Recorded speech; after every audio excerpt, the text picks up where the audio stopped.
Hello everybody and welcome to Teldo Daily number 11, and since you guys liked my WvW video that I uploaded yesterday so much, I decided that I will also upload a video about my build. I'm just going to explain to you guys why I take which traits, which armor, etc. so you guys get an idea why it's so good. So first of all, I'm running pretty much full rabbit stats. Precision, toughness, and condi damage. It's really good. You need some precision to have a higher crit chance, so you can proc incendiary powder, but I'm going to explain more about that later. Well, condition damage is just the main damage you scale with, and toughness overall I think is just better than vitality. A good mix of both also works, so you could mix your gear a little bit to get a little bit more HP. I think toughness is just better in longer fights, and I try to go for really long fights in WvW most of the time anyway. So I think this is good, I like this a lot.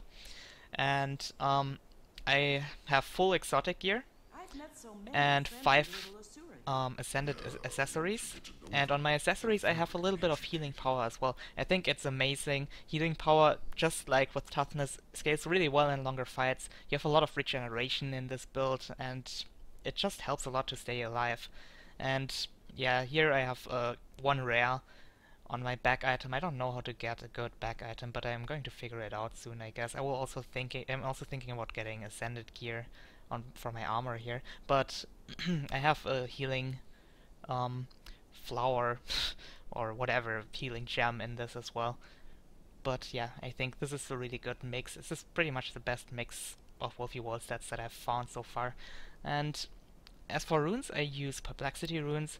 I know that many people say it's OP, and actually yes, it is OP, but well, if you you just run what's best for your class. You know, if you want to be strong in WvW, then it's obvious that you also try to run what's pretty good. So yeah, Perplexity Runes is just the perfect rune set for condition builds, like by far, especially with Engineer, because you have a lot of confusion yourself. The confusion duration helps a lot, and it's just sick. Look at it. I mean, you have a lot of condi damage, confusion duration, both really good, and you have those two amazing abilities. One applies 3 stacks of confusion on your enemy with a 20% chance on hit, on only 15 seconds cooldown, which is just crazy. Excuse me. And the other one applies 5 stacks of confusion when you interrupt an enemy, and only 8 seconds cooldown, and the duration is 10 seconds without any extra condition duration. You have 30% extra condition duration and some from your build as well, so you have it for like, I don't know, 16 seconds or something? That's just crazy. 5 stacks of confusion for 16 seconds is crazy. They're definitely too strong, but they're effective, and it allows you to fight multiple enemies. I used Geomancy for my sigil. It gives a little bit of extra burst damage. I showed that in my video yesterday. I explained that in that one particular fight where I was fighting the thief. But I'm not sure if I will stay with this. I might use Doom, because Doom is also really good, gives a lot of extra damage and poison, and compensates the lack of poison that you have in this build. Or Energy, which helps a lot with survivability. But Geomancy works fine as well. I also use Sigil of Corruption, which might also not be the best choice, because I don't get to stack it that often anymore, but well, you could get that one sigil which gives you 6% extra condition damage, I think. I'm not sure. But yeah, that also works.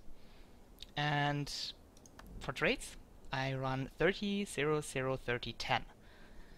30 in explosives is a must-have, definitely. I mean, you get larger bomb radius. It's absolutely needed for bombs. Don't ever run it without that. Incendiary powder, absolutely amazing. It's needed for every condition build, in my opinion. It keeps up so much damage. It compensates a little bit of the lack of well, engineers have trouble hitting enemies consistently. Like, engi damage can be avoided relatively easily because you can kite out of the bombs, etc. And this trait, I mean, it applies condition damage always. You just need to hit people with your pistol, and it helps a lot. So it's absolutely amazing, really good for poking as well, a lot of damage. And we have Short Fuse, which reduces the cooldowns on bombs.